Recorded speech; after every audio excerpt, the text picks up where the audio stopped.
Well, Hayley, you're getting ready to host yet another Wickfest, this time though for the first time in the GTA. Can you explain, first of all, for those who aren't familiar, what is Wickfest? Wickfest was a concept that I started in coming out of the 2010 Olympics in Vancouver, and it was a little bit of a kind of a legacy idea of how do I leave something behind, when I'm finished playing. And it's professional development, 4 days for girls in the game. So they play games.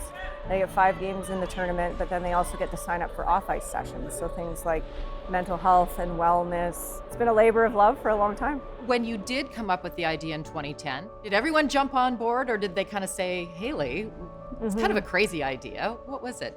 It was not too difficult to get people excited about the idea, but bringing sponsors on board was tough. And I have to say that without Canadian Tire and Gatorade that were there from the start with us, it's a pretty big investment to believe in us back then. Now it's cool, but back then it was an anomaly. It was an anomaly. For sure. Yeah. So that corporate support was really important, and it still is. How would you say Wickfest has evolved, like from that first one, even the numbers of people who were involved? Yeah, with the first one we did, we had 42 teams. Now, over 15 years, we worked with 40,000 kids, and we've had teams from India, Mexico, Czech Republic, all over the world come and play in our event, as well as our local kids from really right across Canada, coast to coast. It's kind of ironic. We're sitting here doing this interview right now while the PWHL Toronto team is practicing. First of all, I think that's fantastic. It's meant to be. There's the evolution of women's hockey right there. Yeah. We've seen so much success with the PWHL. What do you make of it?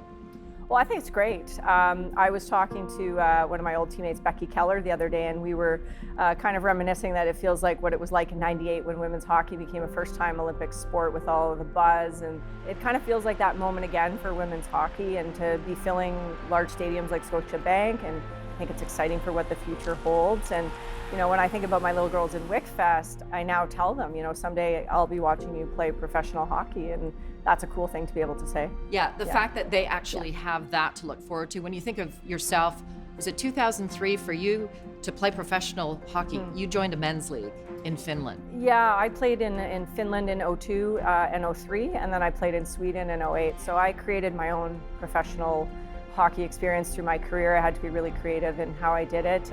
And now for little girls, there's a path, and it's not just the Olympic team or the World Championships.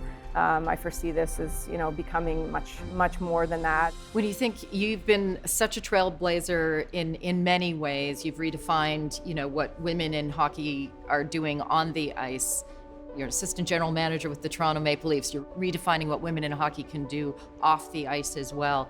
Who do you see as some of the people that are kind of continuing your legacy and sort of pushing through those next glass ceilings that we all know still exist?